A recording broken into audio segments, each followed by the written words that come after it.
WOGL HD3 Philadelphia, a radio.com station. Now, live from the Malamut and Associates Law Studios.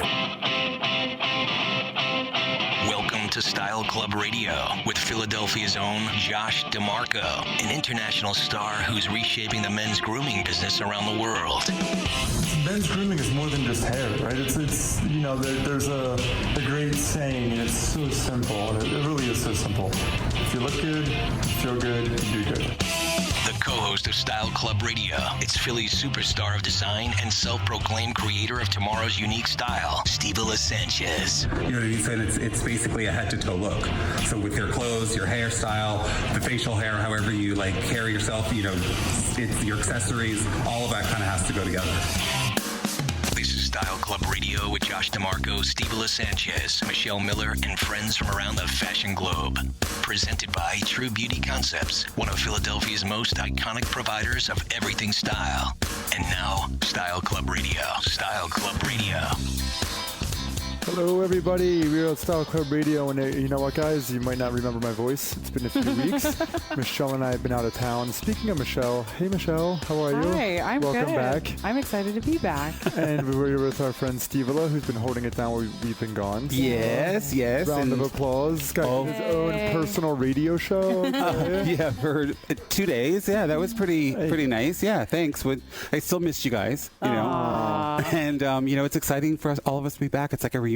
But you know what? We still got to listen on radio.com. Great app. The show is on there now, and we're going to have like past episode podcasts on radio.com. So I'm excited. That makes it available for everybody. For everybody. Yeah, binge our show. Sit at home and binge Reunited, and it feels so good. So, Steve, we have a great guest tonight, right? Great. Michelle. Michelle and I are very excited about this guest. But before we get into this guest, let's just catch up. Let's fill in what we've been doing. We've had a lot of things happen. It's been a very eventful 3 weeks, 4 weeks, right? Yeah. So, what do you think, Michelle? Just quickly, we'll go over our trip and just tell, you know.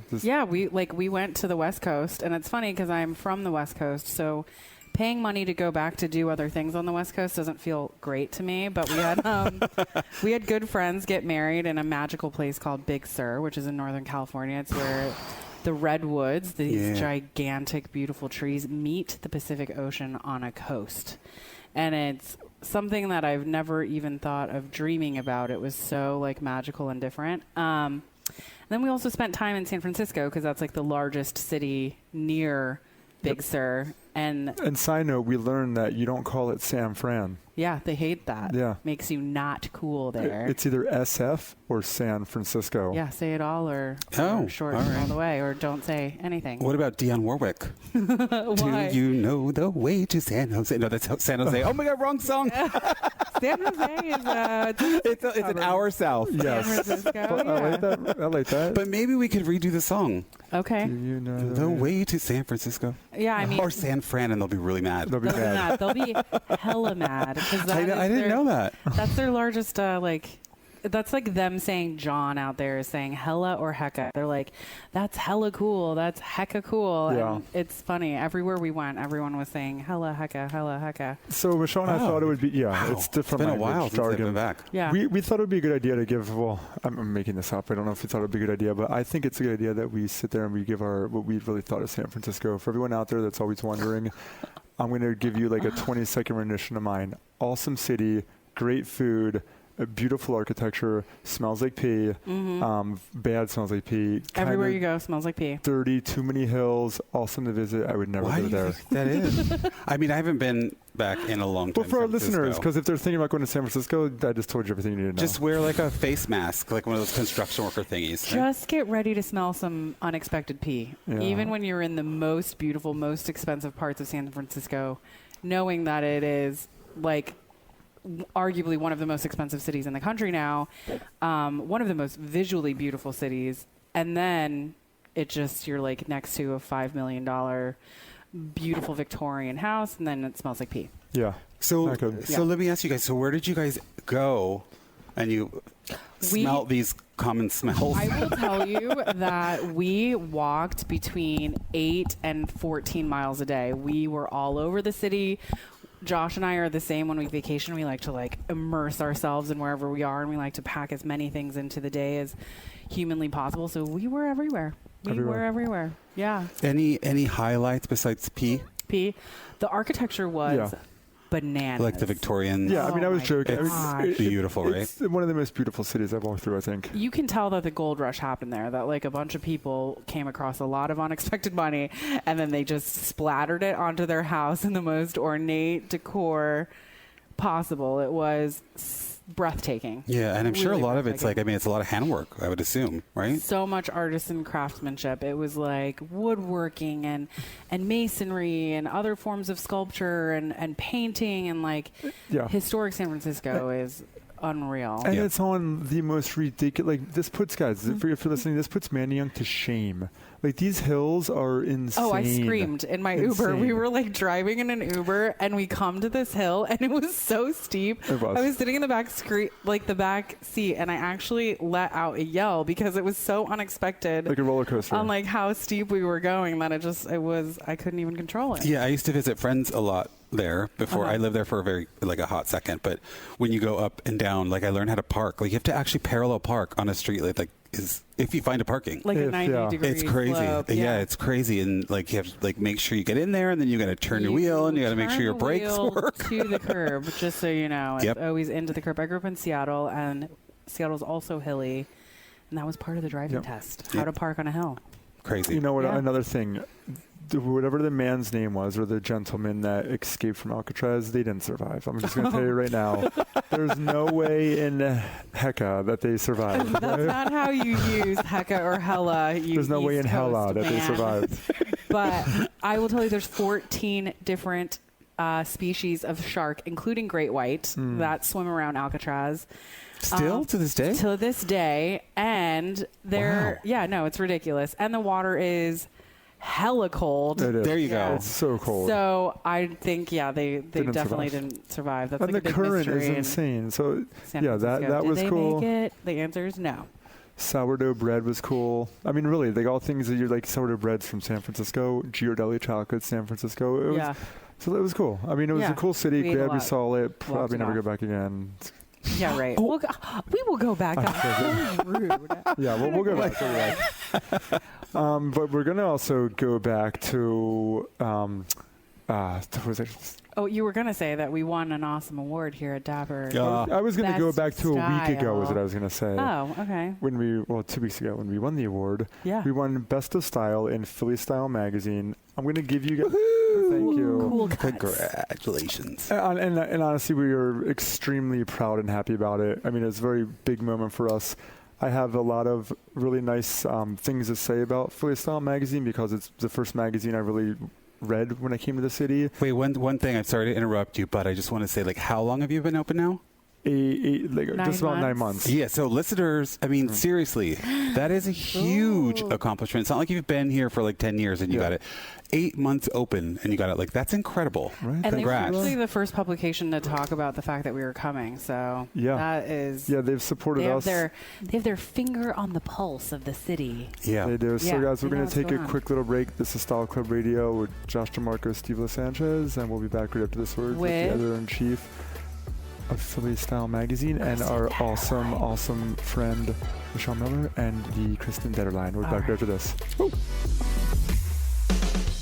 This is Style Club Radio with Josh DeMarco, Steve Sanchez, and Michelle Miller. All right, everyone. If you are listening with your radio, you could be watching us live on Facebook. So go ahead and follow us at Style Club Radio on Facebook and Instagram. Great, Mish. I like that little one. Oh, thanks. Social media is important these days. That's what I hear. It's really getting big. That social media. Speaking of social media and just media, we have in-house in Dapper Grooming Parlor the editor-in-chief. Huge title. I love that title, by the way. It's such a baller title. It really is. I was like looking up the definition of editor-in-chief. I'm like, that is a balling title. Baller, right? Yes. Or ball-less, if you want to. The editor-in-chief of the Philadelphia Style Magazine, Kristin Detterline. Welcome, Kristin. Hi. Yes, welcome. Thank you for having me. This is like my first radio experience. Ours too. You picked the right radio show. Yeah, Doug. Yep. I'm a little nervous. I've done television before, but this is a whole new thing. Oh, this is more fun. Oh, yeah. Don't be nervous. Don't be nervous. Yeah, nothing to be nervous about. We're all friends here. I can hold your hand the whole time if you want to. Thank you. So for anyone, if you've never heard of Philly Style Magazine, Philly Style Magazine Then is you're not from Philly. And you're not from Philly. Well, yeah, exactly. It's an amazing magazine. And I will say, I've been in the hair industry for 10 years, and for 10 years, true story, every single year that the best of issue comes out, I remember the place I work at would run to it, grab it, and they would not be in it. and I don't mean it like that, but like the importance of if you win, what it would mean to them. And I remember they would be like defeated. It's an amazing honor to win. It really is. So that just goes to show me how powerful that magazine is, that people want it that bad. And it's a great title. It's a great magazine. I feel like, I don't even need to talk about it. I want you to talk more about it. But the one thing I really do like about your magazine, I think the articles are very poignant and to the point. And I'm such a visual person, and I loved, you can it's almost like a comic in a sense. Yeah, it's like the beautiful, best pictures and ads. Yeah, well, feel-good magazine. Yeah, and I was introduced to it. I've been here for like a little over 2 years, almost 3, kind of passing that number. But Joan Shep, and they get it like every month. They put it out. They display it beautifully. I help them do that. But but I was really into it, and it's honestly, once it comes in, they open it up, and I'm the first one. I'm just like, I got to look through this whole thing. It's great. It's really great. Oh, thank you so much. I love to hear that. Oh, so like that. Like you've had the title of editor-in-chief for quite some time, and like as young as you are, that's like super impressive. Is it 10 years now?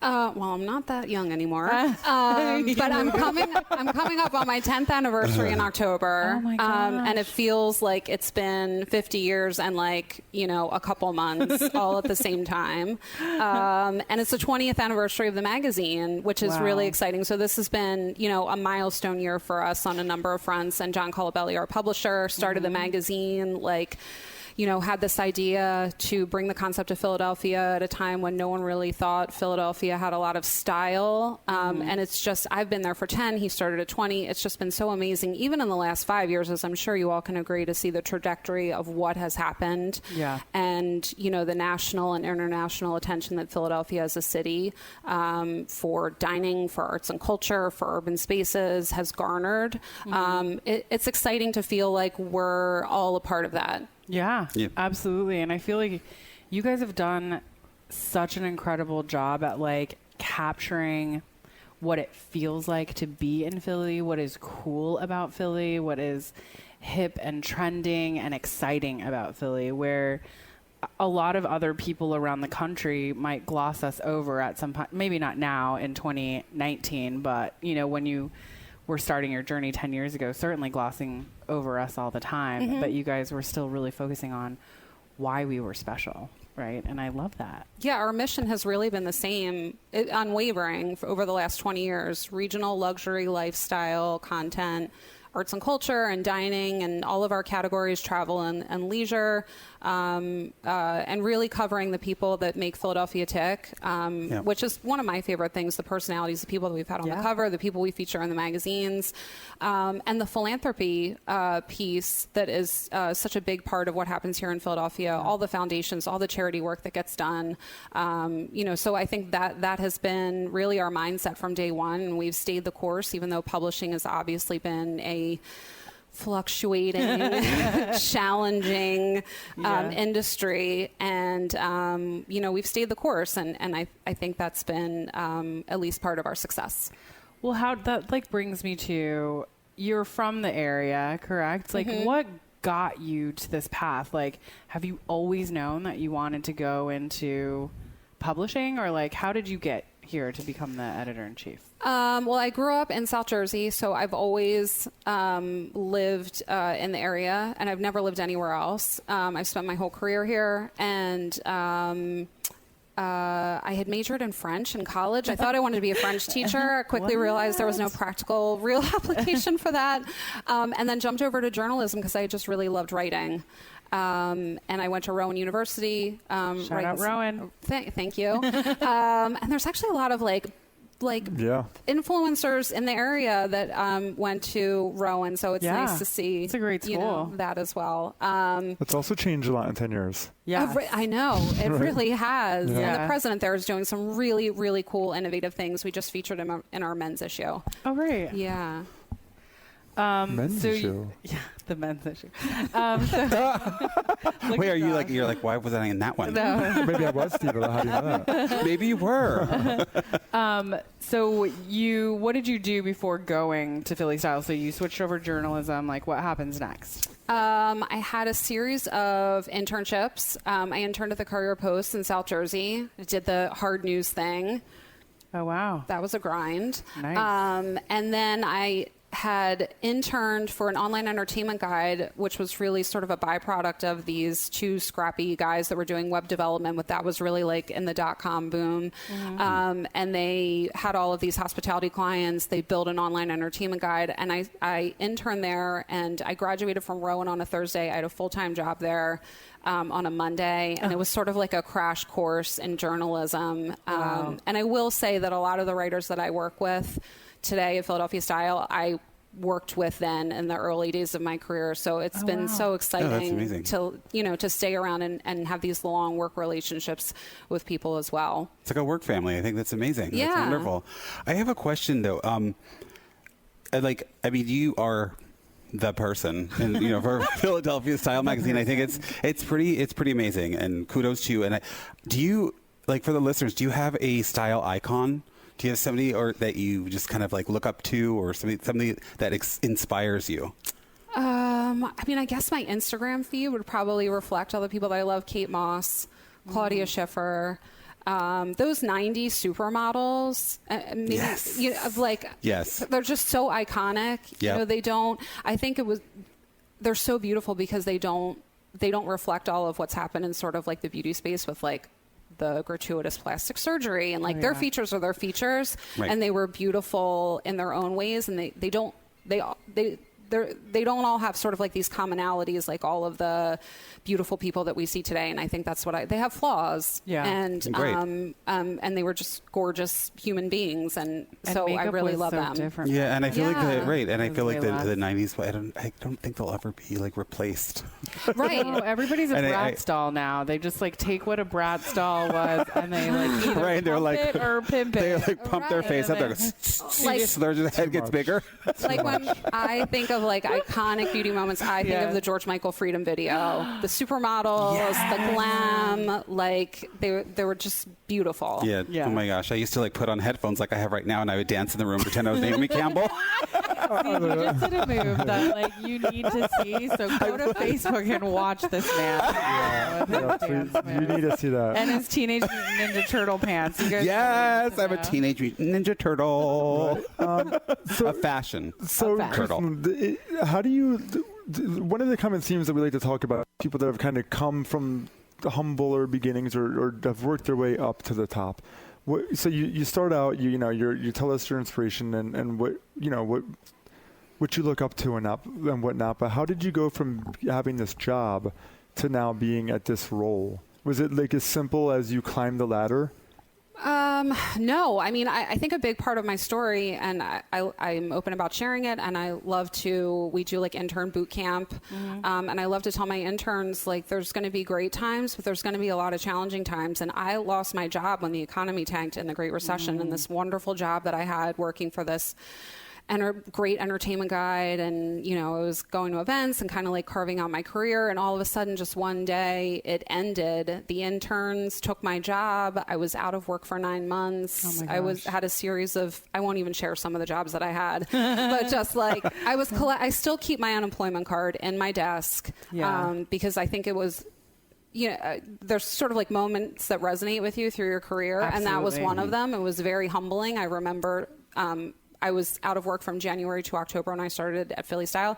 It rained that June, 23 days straight. Oh my gosh. Wow. You know, you think like, oh, well, I'm just going to enjoy the summer because I'm out of work. And like, no, actually you're not. It's going to rain all of June. Right. And I'd done some freelance at Philadelphia Style in probably August through a friend who was one of my freelancers at Around Philly, and connected me, and then a position to open up. So I always say it was sort of this wonderful moment of opportunity meeting hard work. Yeah, that's cool. I just want to break in because I love what you said about like when you were unemployed, you just did what you need to do, and you like even if they were horrible jobs and they were something that you didn't want to talk about, but I love that you still went out there, you did it, you made the job happen, and you just continued. Like I think that's really admirable. Yeah, I was all about making that money. Right. Right. Good for Nothing you. wrong with that, right? I mean, that was such a transformative period. I mean, I started my first company in the recession because it was either you create a job or you don't have a job. Yeah. Done. End of story.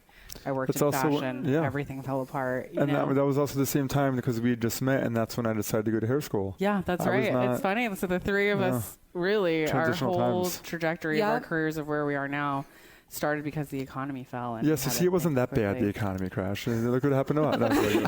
Right. Felt that way in the moment. I'm not gonna lie. Right. I definitely had a minute of unemployment as well too, and I was like, "What am I gonna do?" Yeah.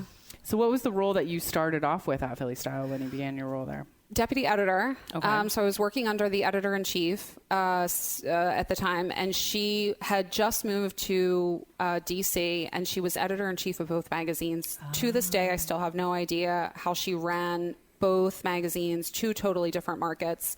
So she was kind of 80% focused on D.C. and then 20% on Philly. So I kind of just started to assume a lot of her responsibilities because she wasn't on the ground, and she eventually couldn't sustain it, focused on DC, and then I moved into her position probably 10 months after I had started there, which was, I know. Yeah. Like, I think about it now and I'm like, oh God, wow, I was just so young and had so much to learn. That's amazing, though. But nothing like being thrown into the fire to learn how to do things. 100%. It's the best way, I think. Yeah. Yeah. Well, you have no choice. Exactly. Really You don't. either Good job. sink or swim. But I mean, there's a lot of people that could break very course. easily. Yes. And there's a Sink, lot of break. like different like things coming at you, and I mean that's incredible. I love that. I love So that story. when you talk about the markets, is there like what is the Philadelphia market? Is that a complex question? In terms of it, just like some of the things that make Philadelphia, Philadelphia. Yeah. Yeah, I mean, well, I'll pull back. We're part of Modern Luxury, so we were once a part of a publishing group, one of 8 markets. Now we're part of one of 23 markets across the country. So we're basically the largest publishing group, regional luxury lifestyle content. I definitely in the country, fair to say the world. So we have this incredible reach, but I think, seeing what other markets do and kind of what's great is that we're able to cover the things that make Philadelphia, Philadelphia, and we have room to do that. I think we're a dynamic and all the things that people say about Philadelphia, scrappy and motivated and, and the dining scene is great. But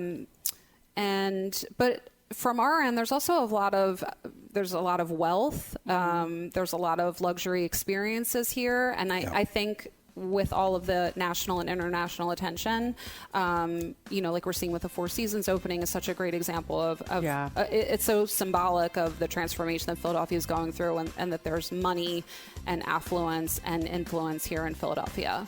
Absolutely. Yeah, absolutely. Well, speaking of all of that, we're going to talk a little bit more about right after this break. Style Club Radio with Josh DeMarco, Steve Sanchez, and we were with the editor-in-chief, Kristin Detterline. We'll be back after this.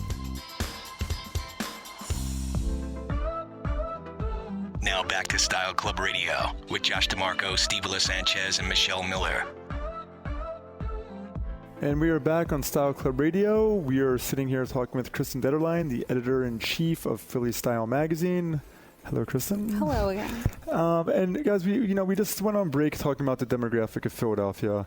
Or like what makes Philadelphia? But I'm sorry, could you tell us more about maybe the demographic of Philadelphia? Because it seems like people want to know like a little bit more of that. Or like the region that you guys cover. The region, sorry, yeah. Yeah. Yeah, and I think the title, Philadelphia Style, so we're covering everything that's happening here. I think people always think it's so center city focused. Yeah. But with how the city has gone through this incredible boom, like stepping back from it, I can't even believe sometimes we're talking about Fishtown as a destination. I think Right. I think if 5 years ago you would have said Yeah. people would be flocking to Fishtown, like I would have looked at them like they were crazy. And now Right. there's just amazing restaurants and hotels and La Colombe has their headquarters or flagship there. Right. But we also cover the suburbs. The Main Line is a big part of our coverage, and obviously there's a huge concentration of wealth there, which is very attractive to our readership. And it's shore season.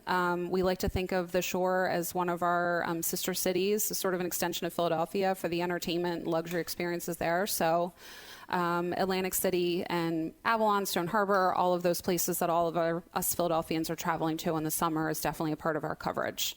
Amazing. I also want to add, which would probably segue into the next topic, but your covers are so diverse, which I also like. I'm an Insta stalker, guys, and not Insta, but like Pinterest, everything. I mean, I was like going crazy. When did I text you? Or it was Friday. So from Friday to today, Steve hasn't slept. right? But like all the covers, and I was just like finding all these elements, and they're really diverse and they're really cool. Like everybody that you bring in, whether they're liked or not liked, I think that's like by certain people or certain groups. I think it's pretty amazing. It's very cool. I love that, and I want to talk more about these people on the covers because they're great. They're really great.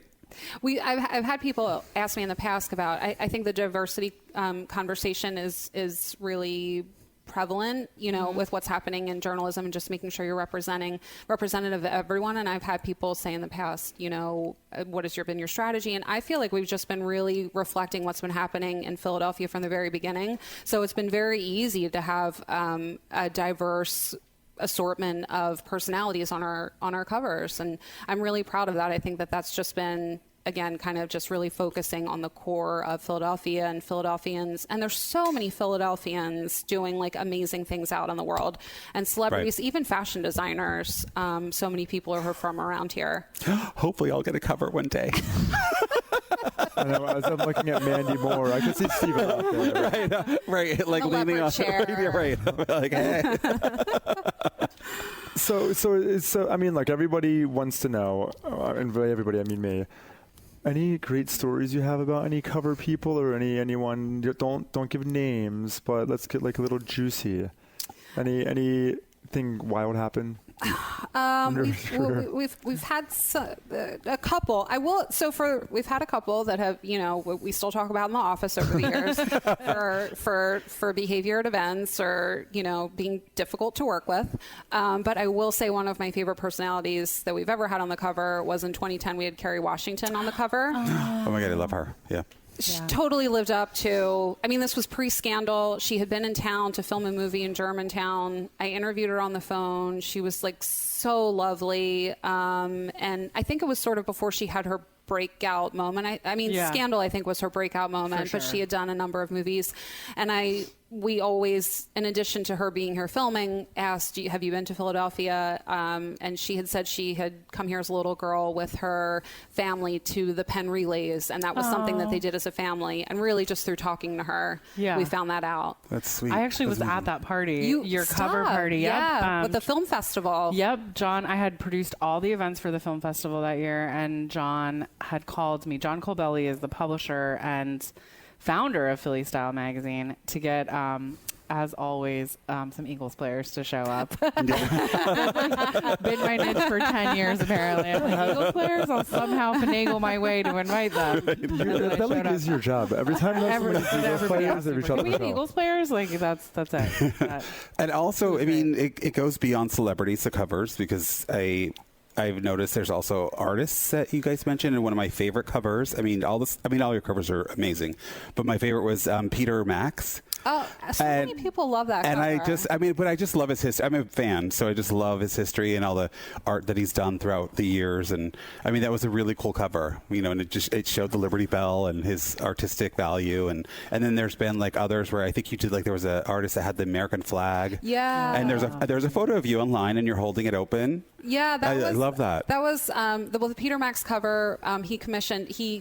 When we were one of 8 under Niche, he created 8 separate works of art representative of each city. They were auctioned off for charity. Wow. So everybody sort of had their own one-off cover. So for the Liberty Bell, he was inspired by, I was just reading this the other day, going through research for 20th anniversary. He was inspired by cherry blossoms in Fairmount Park to do the floral details. Yeah. So the level of detail for each cover was so incredible. And then the flag was part of the DNC, timed with our July, August, Independence Day. Philadelphia is the epicenter of Independence Day, and the American flag mural was dedicated and created like 3 weeks after 9/11 by a local artist who did the Eagles one, where it looks like the Eagles picking up Tom Brady off the street. It was the same artist. I saw that. Yes. Seligman. Yeah. That's so funny. I can't believe it. We only have a couple minutes left. I feel like this 22-minute interview has flown by, but since we are just coming, like, the issue out now is the classic best of style issue. Are there a couple businesses that, I know you are heavily involved in curating that list of businesses, like, that you really want to, like, talk about or feel like are some standouts that everyone listening should know about? I'm just kidding. I just feel like it's a bigger list than I think some people would expect, and there's a lot of different cool places on there. And it's a great key for somebody who comes here and doesn't know anything, like, and doesn't know anything. Like, pick it up, guys. Like, and look at it. Go to Joan Shep or anywhere else. Get a free issue. Joan has been on the list since day one. Wow. Nobody can do what she does. No one's dethroning Joan. Yeah, Nobody. No one's dethroning Joan. I've been very excited. The Ritz-Carlton got a champagne vending machine, which is I saw that on your Instagram. See, I'm a sucker. Security. I'll be like, that's a good one. What are some of the places that you frequent the most that, like, you were happy to see that ultimately were on the list? I love the Rittenhouse. I love I've done tea in the garden. There's just like so many cool experiences there. You can, the spa is amazing. I've had the 2-person massage there, which is like the most indulgent, crazy experience ever. Yeah. We have a friend, I'll tell you off air, who did that and said the same exact thing. He's like, it was the greatest thing that's ever happened to him in my life. Seriously. Yeah. and people get your mind out of the gutter. 2 people massage means you're 1 person on the bench, and then 2 people are massaging you at the same time. It is a wonderfully orchestrated experience. That's amazing. Very cool. And then I love, lunches at Park and all of the expected experiences. And I love hanging out in Washington Square. I know Rittenhouse is the cool spot, but I'm a little closer over to Washington Square where I live, and I just think it's like a nice, quiet. The park is beautiful. It's very family oriented. There's more space. It is a nice park, actually. It's the grass is in better so condition. Underrated. It is. Yeah. It is. And there's the Eternal Flame, or was it like the flame of the? Oh my gosh! They don't have a goat statue. They don't have a goat, but they have an eternal flame, and it's important. All right, let's not hate, guys. No, it is. Philadelphia has the most parks in any city. Urban parks. Yeah. Urban parks in any city. I think it's amazing. Yeah. So. Yeah. Well, Kristin, thanks for spending time with us. Thank you. You do a great job. You really do. I'm a huge fan of the magazine. Everyone loves the magazine. So kudos to you and your team and everyone that works on it. I mean, running an Instagram page is hard. I'm talking about my own, and I read that you run media pages. Right. I mean, you got a lot. Whole magazines, Joshua. That is a lot. So I know you're grinding, and you guys do a great job, and we're honored to be in the magazine this month. We really are. Thank you. Yeah, so congratulations. Thank you for being here once again. Kristin Detterline, Editor-in-Chief, Philly Style. How can our audience follow you or see you? Do you have social media? I do. I'm Instagram at Miss Detterline, and then you can follow the magazine at Philly Style Zine, ZIN. name. Oh, see, I always say Style Zine. Oh, you do you? I swear to God, it says Style Zine. Is it supposed to be Zine? I have no idea. You said Zine. Style Zine. I would say Zine. Z-I. Raise the hands. Who says Style Zine? I say Zine. I would say like Zine. No, There's an imaginary. right. Yeah, make it all like accent super mark chic. over it. Well, probably Style Zine or Zine, regardless. Yes, it's great Instagram. You guys do great things. The city's lucky to have you. Yeah, you're Thank amazing. you. Yeah. Thanks. Thanks so much. Congrats on all the guys. success. And we'll be back right after this.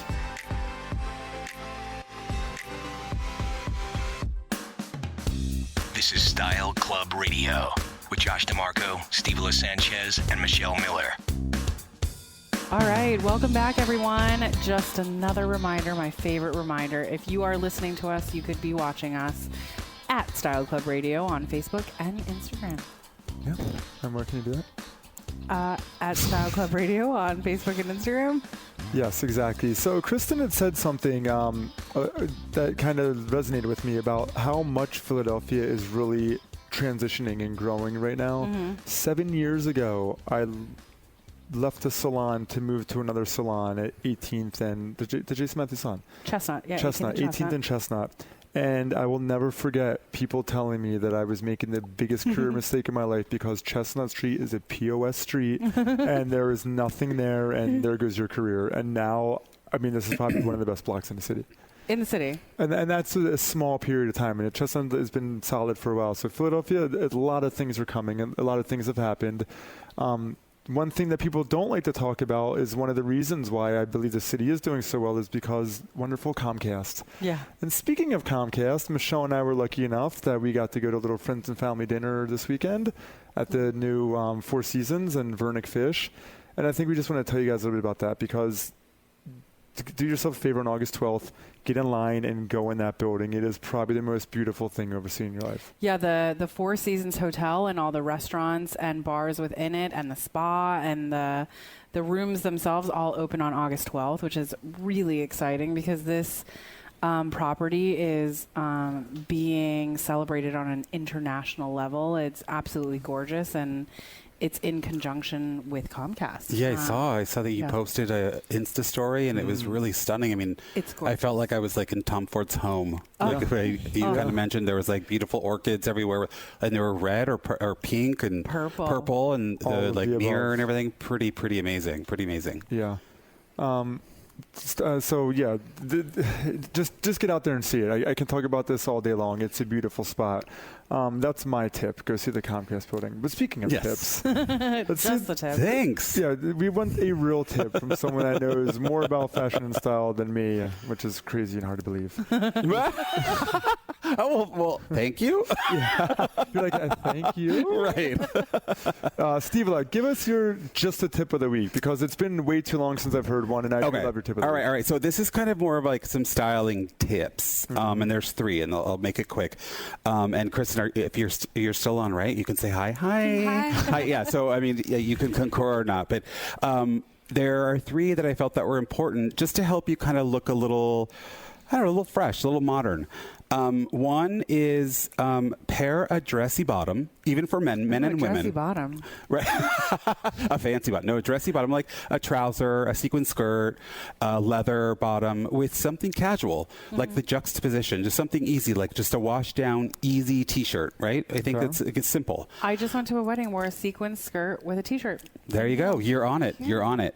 And then the second one, this is something where I see where people, when they roll up their long, like cuffed shirts, when they roll them up, sometimes it can look a little crazy.